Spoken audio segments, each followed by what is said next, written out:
The Green Bridge weir, after being in constant use over a century and a half, had suffered an amount of erosion to the spillway on the downstream side of the weir. The concrete top of the weir was still totally intact.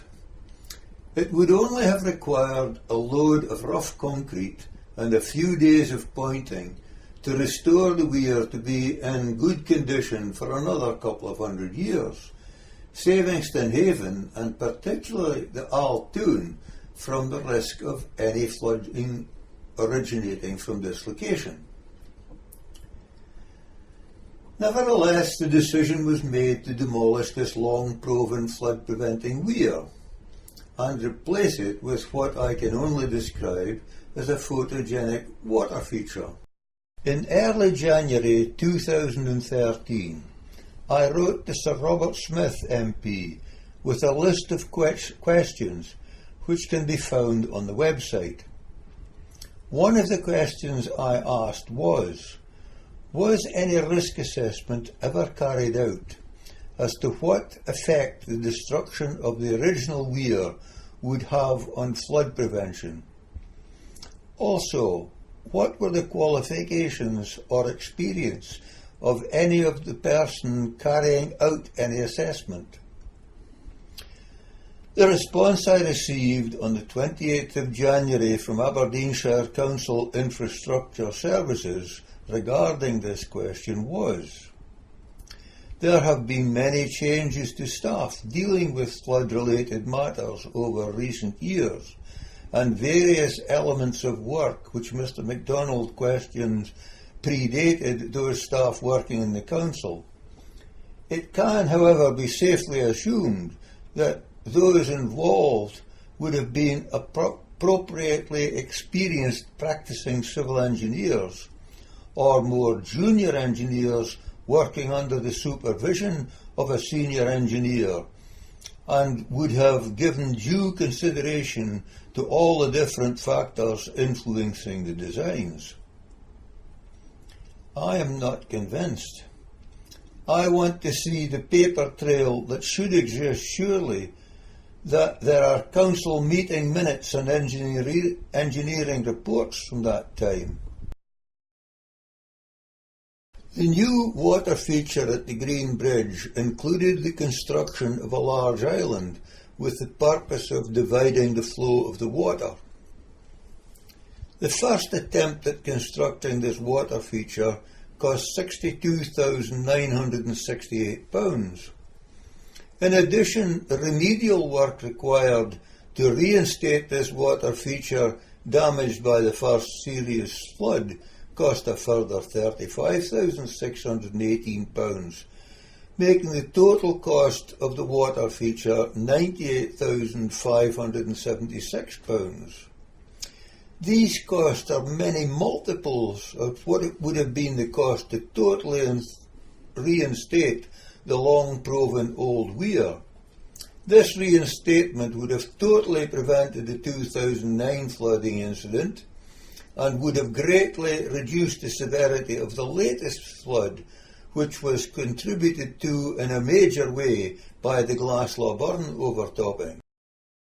There have been suggestions made to me that there was pressure applied to the council to remove the weir to enable migratory fish to get more easily up the river to spawn. I do not know if this was the case or not, but I do know that the Dee River Fisheries Board had never reported a problem with salmon being forced to spawn in the lower river below the old weir because they were unable to progress upstream past it.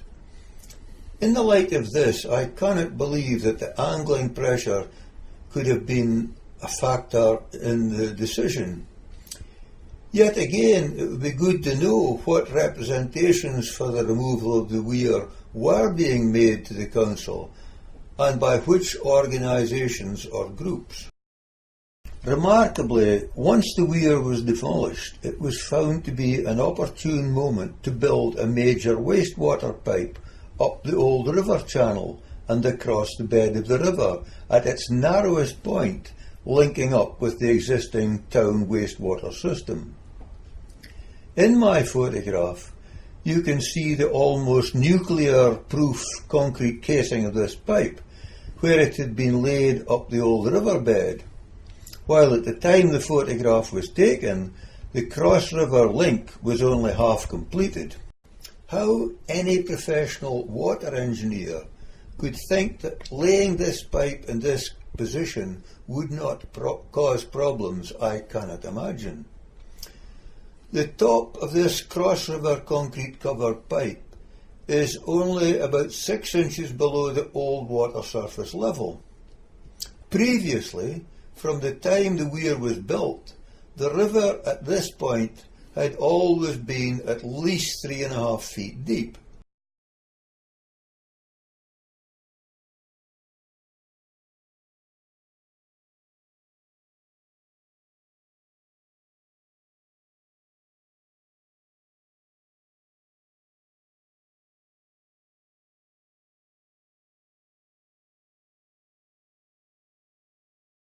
The Green Bridge is only 26 feet wide, and after this pipe had been laid across the river, the gap from the top of the concrete covered pipe to the overspill point was less than 4 feet.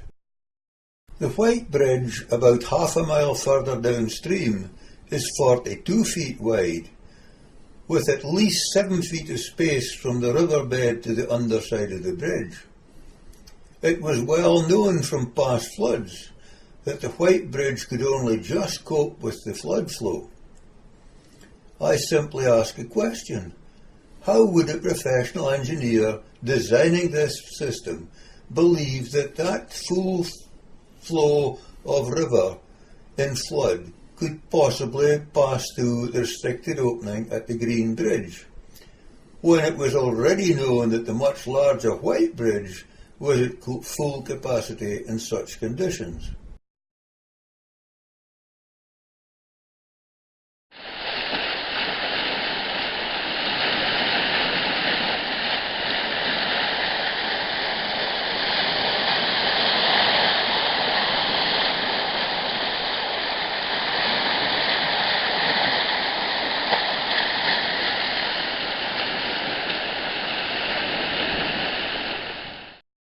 I made it clear in a previous video that the water levels in flood at the Green Bridge, when the weir was operational, never got to within 2 feet of the overspill point.